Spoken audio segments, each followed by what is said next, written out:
ভাই আপনার কাছ থেকে একটু শুনতে চাই, মানে আমার প্রশ্নটা অনেকটা এরকম যে ধরেন নাহিদ ইসলাম যে দাবিগুলোর কথা বলেছেন, প্রত্যর্পণের বিষয়টি নিশ্চিত না হওয়া পর্যন্ত, ওসমান হাদির খুনিদের ফেরত না দেওয়া পর্যন্ত, এগুলো সব দাবি পূরণ না হওয়া পর্যন্ত যাওয়াটা ঠিক হবে না। এখন একটি দেশের পররাষ্ট্র নীতির জন্য এটা কতখানি বাস্তবসম্মত যে পুরোপুরি সফর স্থগিত রাখা?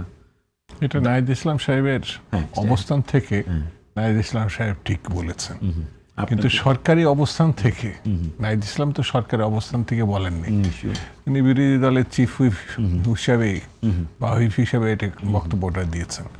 আমার কাছে মনে হয় কোনো দেশের সঙ্গে যাব কি যাব না সেটা নির্ধারিত হবে তাৎক্ষণিক পরিস্থিতির উপরে ভিত্তি করে। যেমন আপনি একটা পরিষ্কারভাবে দেখেন বাংলাদেশের সঙ্গে ভারতের সম্পর্ক, বাংলাদেশের সঙ্গে ভারতের সম্পর্ক আর ভারতের সঙ্গে বাংলাদেশের সম্পর্ক এটা তো কখনো ছিল না।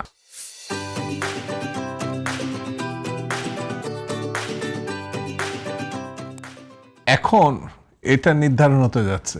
আওয়ামী লীগের সঙ্গে শেখ পরিবারের সঙ্গে ভারতের সম্পর্ক ছিল, ভারতের সঙ্গে বাংলাদেশের সম্পর্ক ছিল না।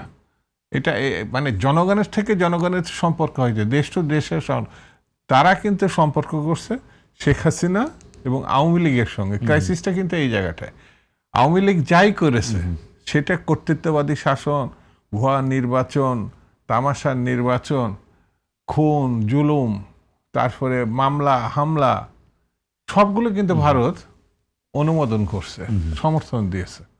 যদি তারা বাংলাদেশের সঙ্গে সম্পর্ক থাকতো তাহলে গণতন্ত্রের পক্ষে থাকতো, কারণ সকল পার্টি গণতন্ত্রের জন্য লড়াই করছে আর শেখ হাসিনা গণতন্ত্র ধ্বংস করেছে। আমার কাছে এটা সে তো ভারত হচ্ছে আওয়ামী লীগের সঙ্গে আর একেবারে যেটা গণতন্ত্রের বাইরের অবস্থান নিয়েছে। আমরা তো চাই বাংলাদেশের সঙ্গে ভারতের সম্পর্ক হবে। যেমন আপনার পিপল টু পিপল যেই আমরা একটা শেষ কথাটা বলি, এই যে শেখ হাসিনা ওখানে আছে, তার আগে কিন্তু বাংলাদেশ সরকার স্পষ্ট করে বলেছে তিনি খুনি, তিনি বাংলাদেশের কেউ না। এখন তার বক্তৃতা সম্পর্ক স্বাভাবিক রাখবে না, যেন এটা না দেওয়া, মানে এটা এমন না কিন্তু বক্তৃতার পরে বলছে। বাংলাদেশ সরকারকে আমি শুধু আমার দলের সরকার বলে আমি ধন্যবাদ দিচ্ছি না, এই ধরনের শক্ত ভূমিকা ৫৫ বছরের ভিতরে একটা কেয়ারটেকারের অন্তর্বর্তীকালীন সময়ের একটা সময় ছাড়া আর কখনো এই ধরনের নিজস্বতা নিয়ে, বাংলাদেশের নিজস্ব বৈশিষ্ট্য নিয়ে এর আগে কখনো দেখা যায়নি।